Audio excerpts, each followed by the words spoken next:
Mythic skins seem to be depreciating in quality, and I feel like it's time that I spoke about it in a little bit more in depth. Before I did a video like this, it was a little bit more straightforward.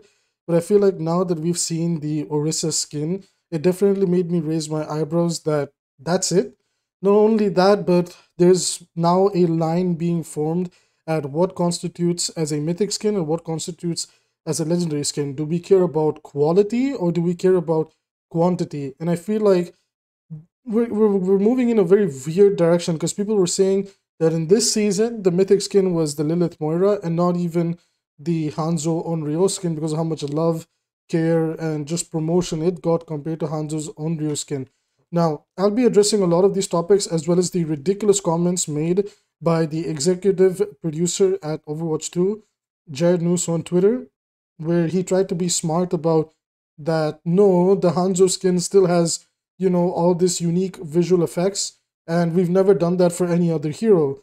But in reality, they've already done that for pretty much all the heroes that got mythics, and even some heroes that didn't get mythics. So I'm going to go back in time and show you guys, Cyber Demon Genji.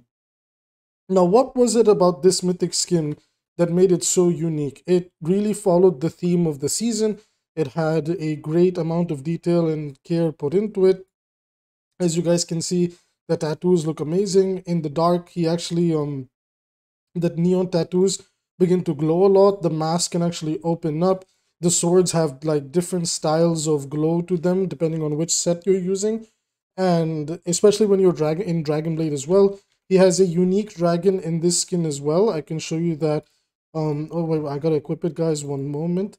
We go over to the highlight victory poses, sorry. This is the unique dragon. So for anybody that doesn't have the skin, this is the unique dragon. So every mythic skin follows, like new visual effects, new voice lines, some filters, etc., etc. And this trend continued to all the mythic skins. So far, they've been able to uphold that on all mythic skins. However, customization is the real catch of mythic skins.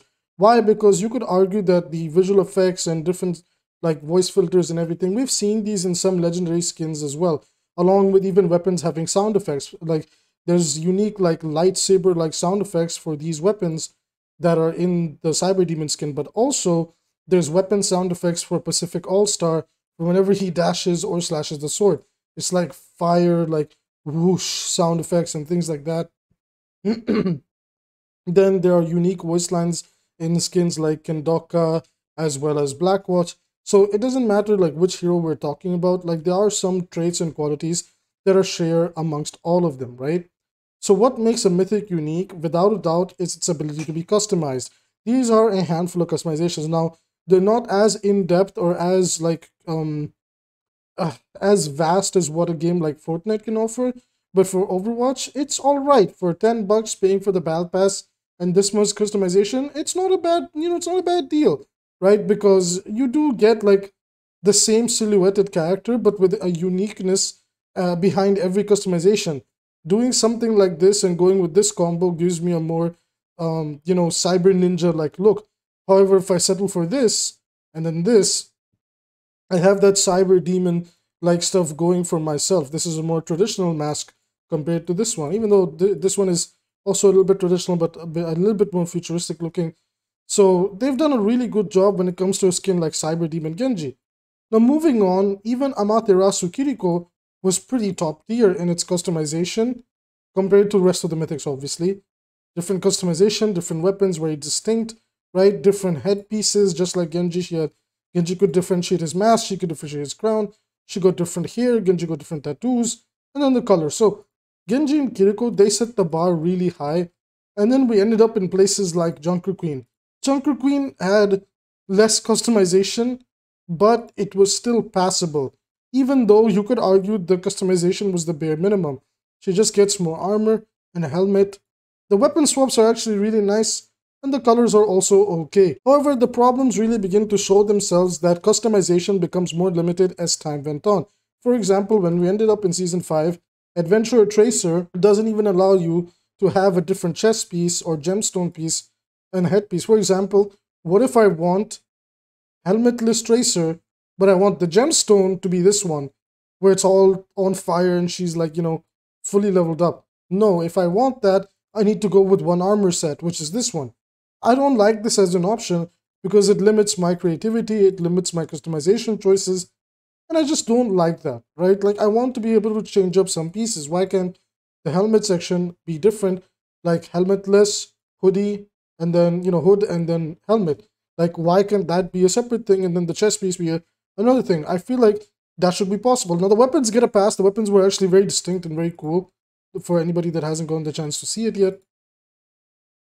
Different colors, blah, blah, things like that. So what has happened is going into then this season for Onryo Hanzo, this is the one that really gave us a reality check. Upon first glance, the skin looks really good. It looks like a very high detailed skin. It's got a unique aura, like the flames around it and everything, around the bow as well at the tips. Okay, the dragon shoulder pad looks nice. Everything about the skin is nice until you hit customize and then you get disappointed. You can only change the bow, okay, and granted that changing the bow changes the arrows and everything, but you barely see these, right? The bow has distinct customization, but why is it that, for example, if you look over here, this set of bow has the dragon heads, the bony bow, the skeletal bow, whatever, it's got the Oni head. Why couldn't they do the most bare minimum and let us have another section called shoulder pad and just change this to like 2 dragon heads instead of the, you know, the armor here, or 1 dragon head, 1 armor, or this dragon head over here, both dragon heads? Like, they could have just done so much more in like the perspective of bare minimum. And I don't want to hear that that's not technically possible, because look at this, there's an armor piece under here. They could have easily allowed us to take, like, have 2 dragon head, 1 to the right, 1 to the left, or none at all. Like, there's so much you can do that's bare minimum that I really, like, looking at this skin, it's like, if we could create a new tier called Legendary Plus, it would be in between Legendary and Mythic, because this is what this is. It's a great skin, great quality, but I'm not going to allow somebody like Jared Noose to like try to basically gaslight me into thinking this Mythic skin is on the same level as the others. Again, his argument was that, well, for the first time ever, we leaned into so much visual effects and so many voice lines and all this, but all the other Mythic skins have that. They're lying to you to make you feel stupid, and that's why I made this video. It's like they try to make you feel stupid as if you don't have common sense to realize that, look, we never did. Like, for example, in this skin, we made new dragons. Like, can you believe it? And it's like, well, in Cyber Demon Genji, as I proved earlier, we have a new dragon. We also have new voice lines, voice filters, all sorts of other things, you know, that it really makes me think, like whose leg are you pulling here? You know, like, why are you insulting your community, treating them like they're talking out of their ass? It's just really weird, in my opinion. Furthermore, I'm going to show this screenshots on the screen now, is yesterday or the day before's videos when we were talking about the Orisa skin, I couldn't figure out what the weapon swap looked like, as we saw the 4 different color schemes. But get this, the weapon swap is the most bare minimum thing that I've ever seen. It looks a little less edgy, and they put tubes on it. What? Like, they didn't even bother. Like, before with Hanzo, look at the screen now, with Hanzo, at least we got a completely new weapon, and then a completely different weapon here, one being a lot more like bony and structure and design and Oni aesthetics, the other one a lot more dragon-like. For Orisa, they didn't even bother. They were like, yeah, I don't know, man, just put some tubes on it and call it a new weapon type, and here's like 4 colors, right? The problem with the Orisa skin as well is that it looks so similar to Mega Soma. Again, on the screen, you'll see the 2. It just feels like they took the Mega Soma skin, made it like in Overwatch 2's like engine or design style or whatever. Like, it's a more edgy version of Mega Soma. They gave it the same color scheme palette for Mega Soma and Dynasty, the other, like the recolor for Mega Soma. And then they put like the ice color scheme as well as the, what was the other one? It's in the screenshot, so you guys see it here. I'm recording blind right now. So the fact that they gave you 4 colors, when has anybody ever complained about colors? People have said that we want customization. Again, I come back here. If we go over to Sigma, right? Sigma was also pretty decent in terms of customization. We had the different helmet piece, the different armor piece, the different weapons and colors. This is okay. It follows the same thing. Like, we should have 2 weapons, 3 head pieces, and then armor or shoulder plates or whatever you want to call it that you can mix up. and different colors. I feel like this constitutes for mythic level skin. But when I look at a Hanzo skin and then I look at what Orisa is going to be like going to the next season, these are not mythic level skins. These are legendary plus. Now, again, Jared Noose wants to make the argument, but Abby, you know, we have a lot of different visual effects on this skin. Okay, well, this is a recolor of Ice Wraith, and both Ice Wraith and this skin, where is it? I bought it yesterday because it's gorgeous skin. I like it. Volcanic skin, this looks like a mythic to me because technically I can recolor it from Ice Wraith. Okay, it gives me a slight texture swap, new textures in the form of the lava flowing down, the smoke coming out. Isn't this a legendary? Can we not combine Ice Wraith and Volcanic into one and then have an option to swap it around? Oh, wait. You know, Jared Noose was like, no, the visual effects. This skin has so much different visual effects. Like, who are you trying to lie to? But, okay, somebody might be like, but Abby, it doesn't have new voice lines. Okay, here's a skin, this one, that has visual effects. It's got the same glow thingy that Hanzo's got going on. And yeah, I compared it in my free time and it's almost the exact same glow. Okay, just that one is a little bit more aggressive and this one is a little bit more lighter, right? When you wear this skin, you see the smoke coming out of his arms, right?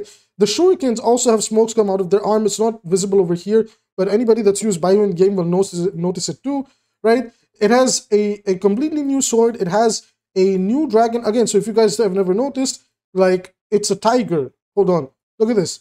Different visual effects. Tiger, different voice line. And things like that. It says the tiger becomes me. He says Byakko no Keno Kurai. Like, he says completely something different. So, my point basically is where do we draw the line of what makes a mythic skin? In my opinion, a mythic skin is something like Cyber Demon Genji from DPS.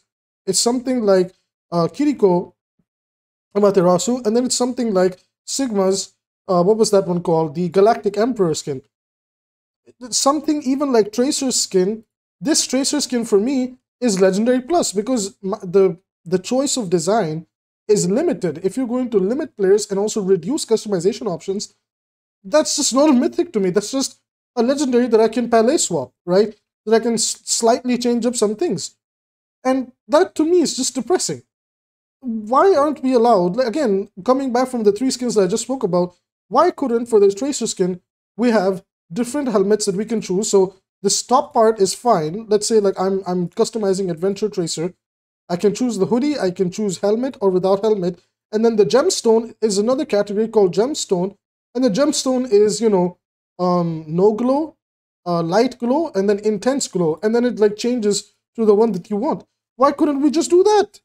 You know, and if somebody's like, yeah, well, Abby, if you notice the armor changes behind it, okay, then you can have another section which is actually the armor, and you can also pick the different armors that you like. I'm sorry, but there's no excuse. It's clear that they wanted to rush these things or they didn't have time because they wanted to allocate more resources towards the collaborations, which I fully understand, but I'm not going to lie. I feel like the collaborations have slowly started to show that because more time and investment is going into collaborations, because obviously that's going to be like a bigger investment and a bigger return, they're beginning to cut down the amount of time and investment into the mythic skins. I mean, look at this mythic skin. Sorry, this is a legendary from Overwatch 1. Mega Soma, and then the one that's coming in the next season. Come on, Blizzard, you guys can do better. Your art team is amazing, but like there's some areas where it's just a little bit disappointing. Anyways, guys, that's going to be it for this video. If you want to support the channel for free, you can hit like and subscribe, and please let me know what are your thoughts on the mythic skins down below. I am going to be reading every comment. If you want to support the channel financially, please use the super chat feature. It means a lot if you do. With that said, I will see you guys in tomorrow's video.